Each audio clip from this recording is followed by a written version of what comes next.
Hi, I'm Holly at Thompson Creek Doodles, and today we're going to do a little training video. We are going to discuss crate training in this video, the big topic amongst my puppy families and probably you watching. That's why you're watching this. Once again, disclaimer, I am not a professional dog trainer.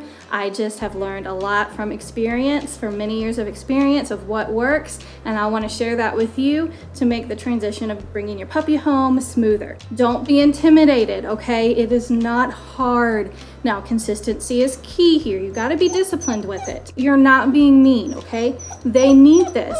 This is their safe place. I promise. It's not mean. You are giving them their safe place, their quiet place, okay? If they were out in the wild, living in the wild, they're gonna choose a very small den type of place for them to sleep and live. They'll dig a hole in the ground or find just a small little thing in the side of a hill. They want that cozy feeling. This is Hattie, by the way. This is gonna be our keeper girl. She's gonna be a future mama for us. And we have been working with her making some of these training videos, so she's starting to get a little restless. You're not being mean, okay? So get that out of your head. This is also protecting them from getting into something dangerous, poison, chewing up your baseboards, swallowing, socks. Doodles love to eat socks. The majority of our dogs they love their crate.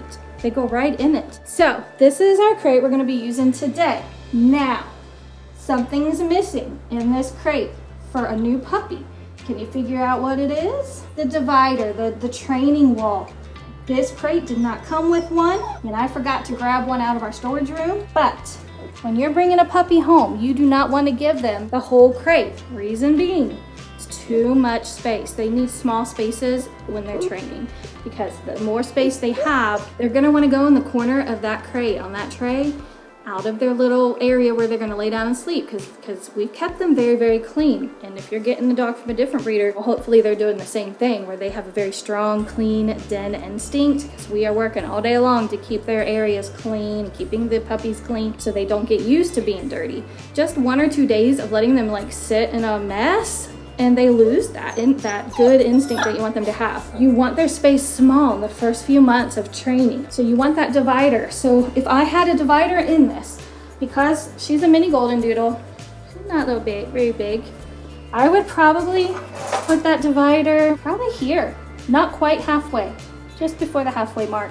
She only needs about that much space. You just want her to be able to lay down in it. She doesn't need to be able to stretch out real big and move around and play and stuff like that. This is her just quiet, safe place. Not much space. If you are having a puppy that is pottying in the crate, always look at that and say, is it too big? Do I need to move the divider up some? Probably so. Also, make sure that you are cleaning their crate really good when they do have an accident. So you want to use a bleach cleaner to really get that smell out. Clean your puppy off, clean your dog off, clean paws and belly. You don't have to give a full bath, but just paws and belly, tail maybe, because if they can go back and still smell that scent, they're gonna go right back to that spot and do it again. I highly recommend Full-X. It's a carpet cleaner, stain remover. Here it is, Full-X. You can get it anywhere. It used to only be on Amazon, but you can find this anywhere now. It's like $6 a bottle. Best stuff ever. It will get that smell out of anything. Get you some of this Tilex. I really like the Tilex mold and mildew. I love this stuff for cleaning your house. First of all, anything. This stuff gets any grime and dirt and melts it. It's just the right amount of bleach to really get good cleaning and smells out as well. So don't use them together. It's probably going to cause an explosion. We're going to get her in this crate. Now she is probably going to have a fit. This is going to be her first time in a crate. Sometimes they lay right down and they could care less. Sometimes they're gonna cry, and they're gonna cry for 10 or 15 minutes. You're gonna ignore that. As long as you know that they've just been outside to potty, then you don't need to pay attention to that. If you think they might need to potty, wait till they have a break in the crying. Never take them out of their crate when they're fussing, okay? Because then you're making them think that you're rewarding them. Oh, I can cry some more the next time.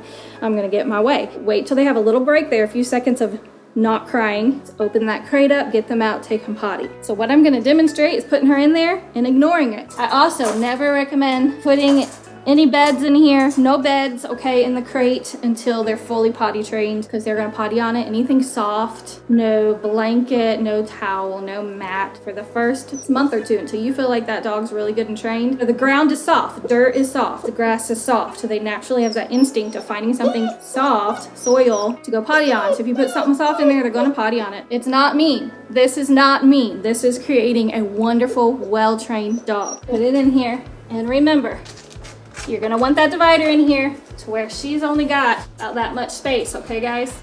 Yes, good job. Okay, so a few things that I highly recommend doing to help the crate training go smoother would be to have a blanket, cover the crate all the way to the floor on each side. Make sure it's big enough to go all the way around. You don't want them to be able to see under it because that's just gonna stress them out. You know, they wanna feel that nice, cozy den space, and then they'll lay down and go to sleep.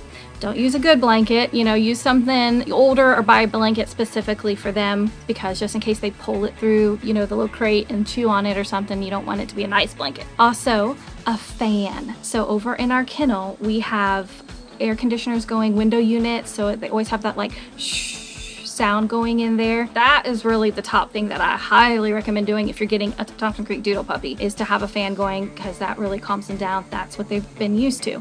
So you can do a sound machine, so fan, sound machine, TV. They're used to having TV going throughout the day. By the way, I don't know if you hear quiet right now, but she has stopped crying. So you could hear her a minute ago while I was talking on here. You could still hear her fussing. So that was maybe 10 minutes, if that she cried and had an absolute meltdown. Brokenhearted that we put her in that crate. She's asleep now. She's sound asleep. Don't go back in until you've heard that little few seconds of quiet, then you can go back in. Over in their playroom, when they are crate training over there, I'm cleaning the whole time. You know, I have several crates lined up that they're all in. I'm just cleaning, I'm mopping, I'm dusting, I'm talking on the phone, I'm doing all the normal life things. I'm not looking at them at all. No eye contact. No eye contact. That's a big one too. So that is the beginning of getting them in the crate and getting through the crying. Next, we're going to talk about how long should they be in that crate. In the first few weeks, if you're home full-time every day, that's what we're going to talk about. Working full-time, we'll talk about that later. But right now, if you're home all day or home for a Saturday, this is how I would do it. I would do crate time for about an hour and then out for about 30 minutes. When you go to get them out of that crate in the first few weeks, always pick them up. Don't let them walk to the door to take them potty, because they're excited and they get little bladders and they're gonna tinkle all the way. More than likely, they're gonna be excited.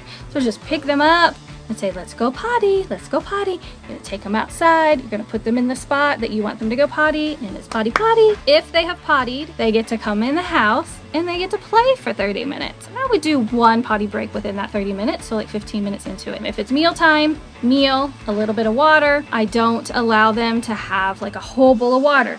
I say count to 10, put the bowl up. A little bit later, after you're on the next round of getting them out of the crate, you know, hour or two later, give them another 10 seconds of water. But in that first month or so while you're doing this training, don't let them just suck down a whole bowl of water, because they are gonna pee everywhere. They're not gonna be able to hold it. They're gonna have an accident in that crate. They're gonna pee in the house. Set them up for success and limit water intake. They play, and then it's back to crate, okay? Take them potty. Always take them potty right before crate, and then crate time. Now, if you take them outside and they do not potty and they're fooling around for a couple minutes and not focusing to potty, you pick up their little hiney, the little fluffy hiney, and you take them right back to that crate and you put them in that crate, set your alarm for 10 or 15 minutes and try again. They are not allowed to come play in the house and have that time out of the crate unless they have potty outside. So try it again in 10 or 15 minutes. Usually they're gonna go on that second round and then they get to come in and play.